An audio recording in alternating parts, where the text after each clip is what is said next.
Welcome to the Midnight Dreary, your rest stop on the highway of the unexplained. Pull up a bar stool and grab a drink as we present tonight's episode. And here's your host, Justin Wood.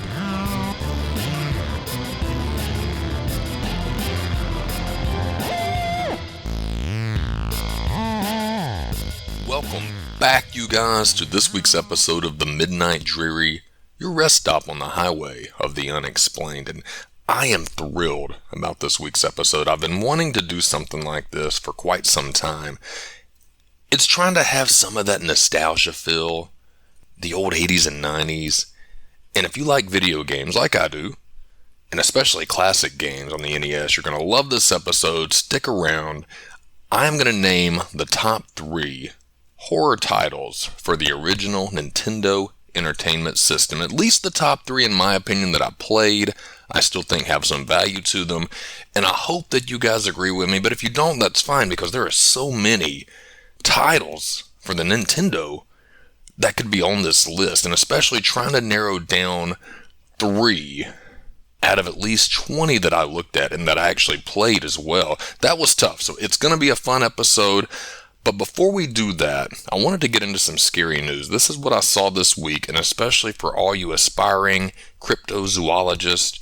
Did you see, NPR had an article, monster hunters are conducting the largest search of Loch Ness in more than 50 years. This was published this week. Researchers and monster hunters are gathering in United Kingdom Scottish Highlands this weekend to look for the eternally elusive Loch Ness monster, Nessie. Biggest search of the legendary beast in more than 50 years.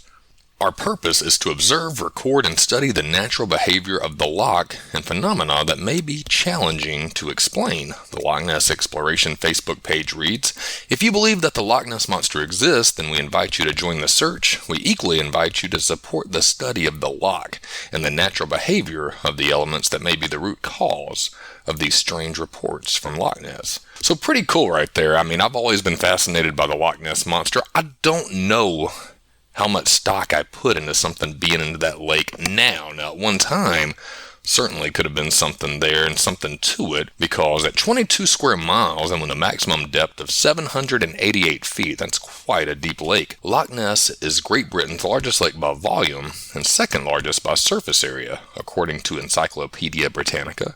Though the first written accounts of a monster are attributed to the Irish monk St. Columba's encounter in 565 AD, reports of a creature in the lake are depicted in ancient stone carvings found in the area. That's fascinating. I did not realize it goes back such a long time, 565 AD, but then there's also ancient stone carvings found in the area, possibly depicting the Loch Ness Monster. So, unfortunately, there was an overwhelming demand from enthusiasts, so the group is no longer accepting applicants to participate in person. But the Loch Ness Center says those still eager to participate can do so virtually through a live stream. So if you're out there, you're fascinated with Nessie, or you just might be into cryptozoology, check it out. The Monster Hunters, they're conducting the largest search of Loch Ness in more than 50 years. Let's set the scene. It's the fall in the early 1990s, and you just bounded home from a tough day of middle school. Even though it wasn't a good day, things are about to pick up because it's Friday, and that can only mean one thing. Your parents are taking you to the local video store to rent an NES game to play over the weekend, and they're in such a good mood, that calls for pizza as well. You walk through those glass double doors, smell the popcorn in the air, and you see several other kids from your school shuffling through all the NES titles. You search through several games and realize Halloween is just a few weeks away, so you find yourself in a bit of a mood to be scared over the weekend. There are several titles that fit that horror bill, but which will you choose? If you're old enough to remember those glory days of video game and movie rental stores, and when gaming technology was in its 8-bit pixelated days, cheers to you, because those were absolutely wonderful times. And also make sure you're still scheduling those annual physicals. If you're not, no worries, because I truly believe many of the NES games still stand that test of time. And with emulators and aftermarket retro gaming devices, you can still enjoy most of these titles. just without the nostalgia on the side. So this is my top 3 of horror and scary NES games, and it's far from comprehensive because as I did the research, I had about 20 to pick from, and these are ones that I personally played. And these 3 have really locked themselves into my mind as my favorites. So without further delay, TheMidnightDreary's top 3 horror NES games. Number 3, Friday the 13th.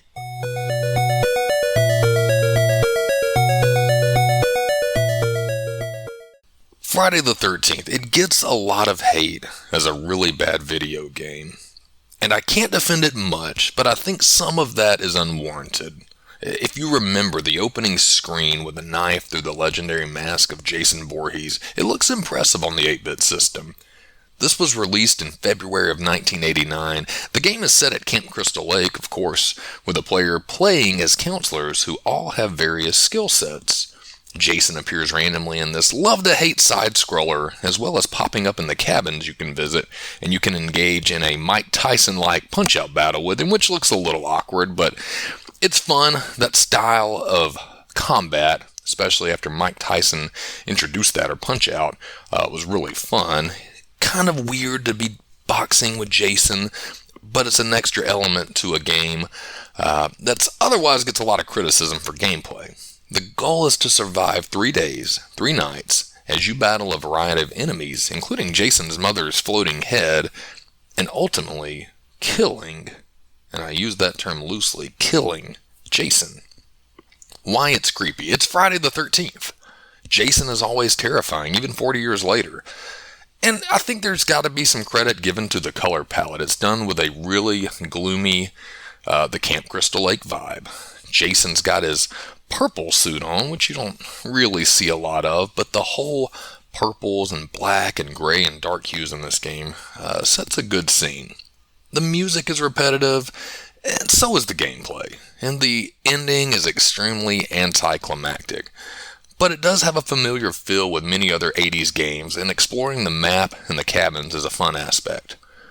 If you're wanting to buy a copy of this game for yourself and dust off the old NES, eBay shows several right now having sold for around $20. That's open without the box, and as of this writing, there are several available. So if you don't want to go that route, you don't have an NES to dust off, there's still some emulators you can find to play this game. And although, like I said, this one sometimes gets on the bottom of NES games charts, I feel, again, that's a little unwarranted. It still has some fun and positive aspects about it, but the vibe is creepy. And again, when you fire it up and you see that Jason Voorhees hockey mask and that knife through it, it definitely sends a chill through your spine. Number 2, Uninvited.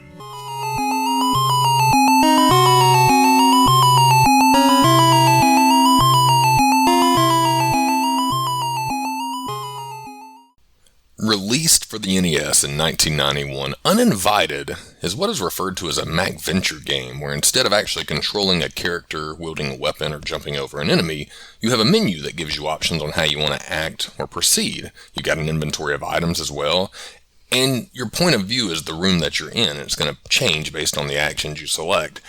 In simpler terms, it's a point-and-click game, which this game is really cool. For a point-and-click game, this was tough battle for me not to put it as number 1, because I almost think it's creepier when you click and you make a decision to see what that reaction is on the next loading screen. It's really well done. I was actually introduced to this game via its cousin, a game called Deja Vu, which I loved as a kid and would also highly recommend. The plot of Uninvited, from our friend Wikipedia: the unnamed hero must find the way through an abandoned house in order to rescue a sibling. The quest involves magic and solving logic puzzles while discovering sinister secrets of the house's former inhabitants. The player regains consciousness from a car crash in front of a large old mansion.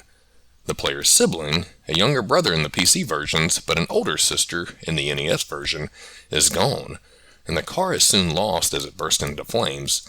The only option is to enter the mansion looking for the lost sibling. It is not long before the player is greeted by the first undead dweller. It gradually becomes evident that the house once belonged to a sorcerer with a number of apprentices. Dracan, the most talented apprentice, became corrupt and killed the other inhabitants with his magic, resulting in the house becoming haunted. And as you navigate through the haunted mansion and encounter its strange inhabitants, if you do make a deadly decision, this really creepy red skull populates on the screen with the words, "Your quest is over." MacVenture games, these are really unique in their gameplay, and in my opinion still stand the test of time. That's going to be the focus on these old NES games. Do they still have replay value? And again, in this one it does still stand the test of time, as the puzzles, the logic of the game are timeless. Creepy music, good atmosphere, completely unexpected scenes. Really underrated game in my opinion, and although another one with somewhat of an anticlimactic, sudden ending, definitely worth the play. These are much harder to find on eBay in NES cartridge form. The average title I found was selling, these are the sold ones, at around $80 to $90. So if you're wanting to stroll down memory lane, fire this bad boy up, they are available in the NES cartridge form. There's several on eBay, but you are going to spend the most of any of these three games on this title at around $80 to $90, and that is the 1991 classic, Uninvited. Number 1. Castlevania 3. Dracula's Curse.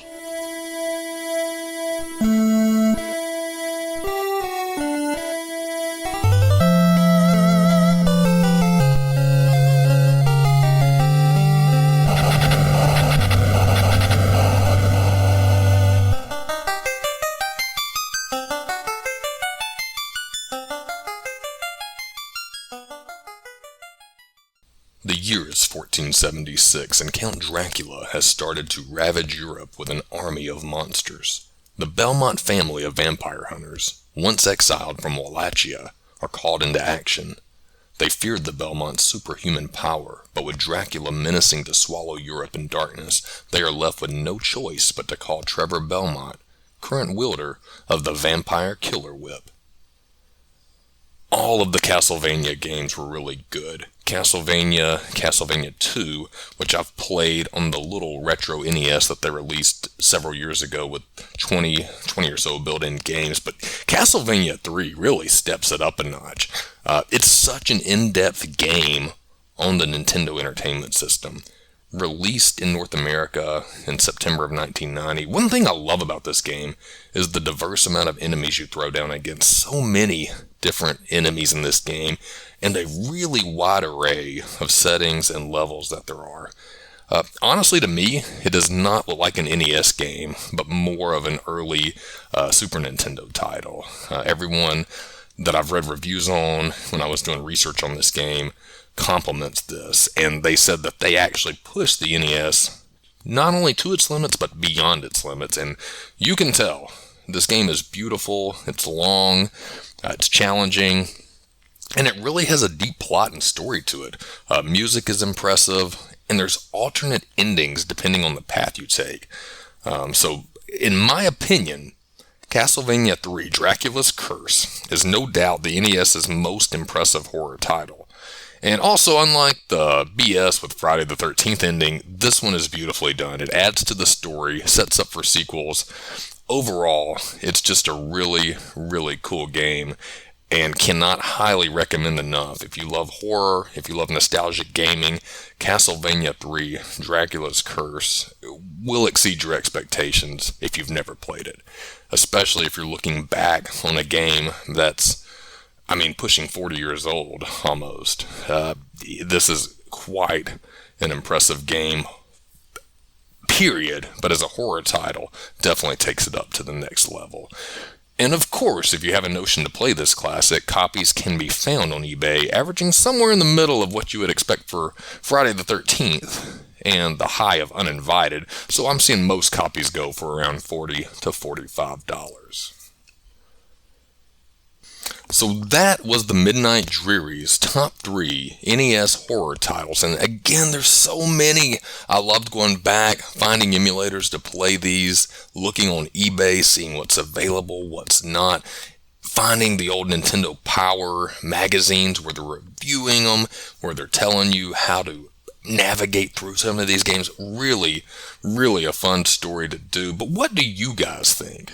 This is only a fraction of the horror and scary titles produced for the NES, and I was talking about 20. I think there's more than that. There's gotta be. What are the games I left out?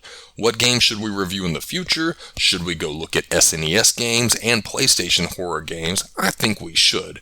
It's probably just a way for me to get around playing games for a while and pretending I'm actually researching. Let me know at TheMidnightDreary@yahoo.com. Thank you guys for listening, and tune in next time. And as always, thank you for stopping on the rest stop for the unexplained.